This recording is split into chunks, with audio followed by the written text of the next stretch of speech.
Welcome to the official Europa Universalis IV modding guide. This video is the first in a series of videos dedicated to teaching you how to develop a mod for Europa Universalis IV. My name is Midgeman, one of your community ambassadors, and on behalf of Paradox Interactive, Paradox Tinto, and the modding community, welcome.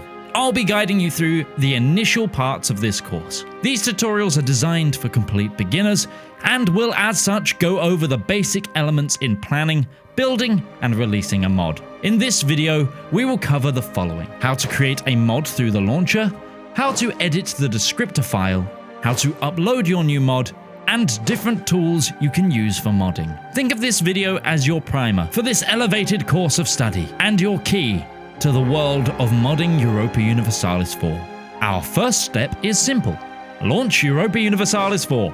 This should be done through the EU4 launcher, so if you have disabled the launcher or open the game directly through an exe file, you need to enable the launcher or open EU4 through Steam. From here, click on the All Installed Mods tab on the right-hand side.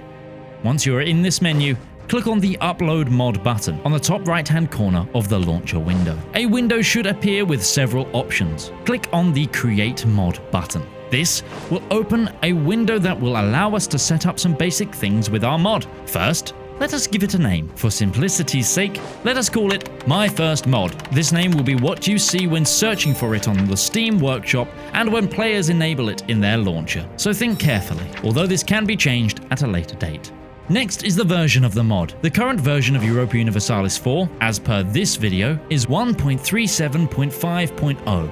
So let's put that there. You can always check the current version of the game by looking at the bottom right-hand side of the home screen in the launcher. Next, let's set up a directory. A directory is the folder where all of our files for the mod will be stored. It will be located in the folder called Mod, in the Paradox Interactive folder in your documents. Let's call our directory My First Mod. Finally, we have tags. Tags help users search and discover mods on the Steam Workshop. Think about the scope of your mod. Does it focus on balance, trade, missions, or other aspects of gameplay? Is it an alternative history mod, like Antebellum, Ambernar, or Gods and Kings? Does it add new music, loading art, or change the map? Pick your tags accordingly. Since a tag has to be chosen, we're going to choose the tag Balance. Now simply we click Create, and the mod has been created. Descriptor editing. To access the directory we just made, you need to go to your mod folder in the Paradox Interactive folder in My Documents. You'll notice that there are two things in there: a folder with the name My First Mod and a .mod file called My First Mod. If we click on our directory folder, we will notice that there is nothing except a file called Descriptor. This file is also a .mod file. To open it, let's right-click, hit Open With, and then Open with Visual Studio Code. You can use whatever text editor you might want, and you can open it with a simple notepad file as well. Though for this process, we highly recommend Visual Studio Code, but we'll get onto that in a later portion of this video. Upon opening up the file, you'll notice it already has some information in it. There is a version, which tells both the launcher and the Steam Workshop what version of the game the mod is for. If the version number you put in here is incorrect, an error will appear in the launcher when trying to start the game, so try to keep it up to date with the most recent version.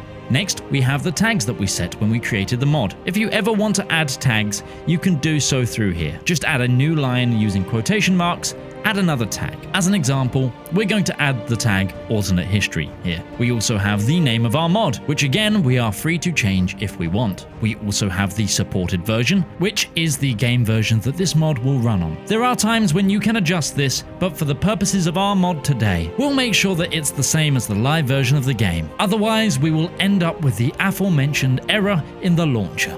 That isn't all you can put in a descriptor file. Here are a few other things we can include.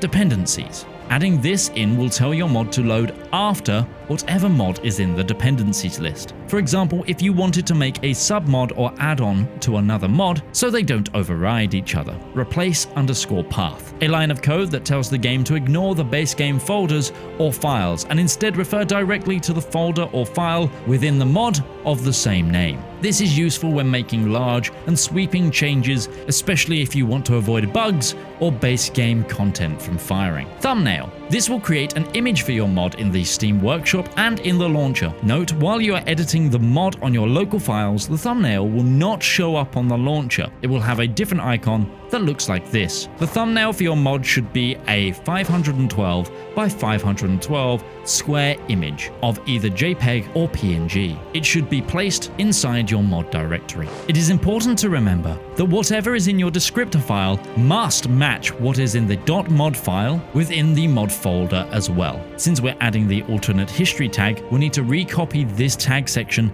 into the .mod file. In this case, the myfirstmod.mod. Your .mod should also include a path to your mod folder, so that the game knows where to look for the files to include. If your mod appears in the launcher but no files are loading, please check that this path is correct.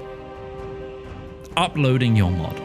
Next, let's upload our mod. Opening the launcher again, let's go back to the all installed mods and click on the upload mod. Click on select a mod and select My First Mod. Here we still have a few options to play with. You can change the name of the mod, double check it's pulling from the correct directory, and update or change the version. Since we have not uploaded our mod, the mod ID is blank. One will automatically be generated when we upload our mod to the Steam Workshop for the first time. Next, you can choose to upload it to either Paradox Mods or the Steam Workshop. If you choose to upload it to Paradox Mods, you would want to add a description, short description, and upload your thumbnail. For the Steam Workshop, just type in the description. Then, simply click Upload. And congratulations! You've uploaded your first mod. Whenever you want to update your mod, you will need to go through the same process of uploading the mod again. It will remember your description and thumbnails from the last time you set it, so you won't need to put those again. However, it is useful and customary to update this and keep it up to date with pertinent information about your mod. Tools for modding. This section is all about which tools and resources you can use when modding. None of these are required, but are heavily encouraged if you want to make the process easier and more efficient. Furthermore, we will be using and referring to these throughout the rest of this series. Number 1. The EU4 Mod Wiki. The EU4 Mod Wiki is a resource for everything you might need when modding. From a list of all the effects, triggers, modifiers, and different event pictures, it also has access to step-by-step guides to more complicated topics for future resources. It is a community-run hub, so it is updated whenever new patches or content is released. We highly recommend having a few of these pages open while modding, as it can be tricky to remember different commands from the top of your head. Text editors. Most EU4 modding is done directly through text files. Whilst using programs like the standard Windows Notepad are completely acceptable, there are two alternatives that many modders prefer to use.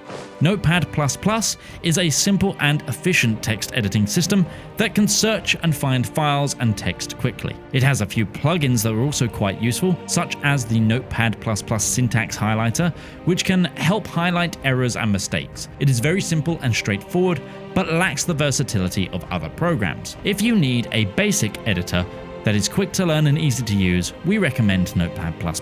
VS Code, or Visual Studio Code, is another tool that can be useful in editing large amounts of files quickly and easily. You can do mass search and replacements, add indentation, copy and merge files through GitHub. If you've ever worked on a large project with many different collaborators, this is very useful, and it also has several free extensions specifically catering to EU4 modding, such as CW Tools, which is the Paradox language service, providing highlighting, autocomplete, showcasing tooltips and checks for the existence of triggers, modifiers, and supports the use of scripted triggers and effects.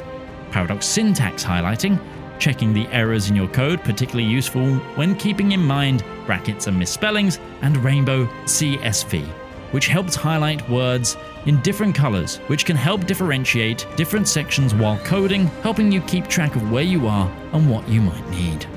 Paint.net, or other image editing software. EU4 has many different graphics and user interface elements that you might want to edit. Most EU4 graphics use either TGA or DDS formats, with the primary difference being size and quality. By using a program like Paint.net, you can very easily edit and adjust images and export them in the right format. We personally recommend Paint.net as it also supports the export of .dds file formats, while others like GIMP and Photoshop do not natively. And with that, we're ready to go more in depth and in detail. Thank you for beginning your modding journey here on the official Europa Universalis YouTube channel. Remember to like and subscribe to this YouTube channel and stay tuned for more modding content. It's a wide world out there and we can't wait to see what you create. And we will see you in the next part of this course.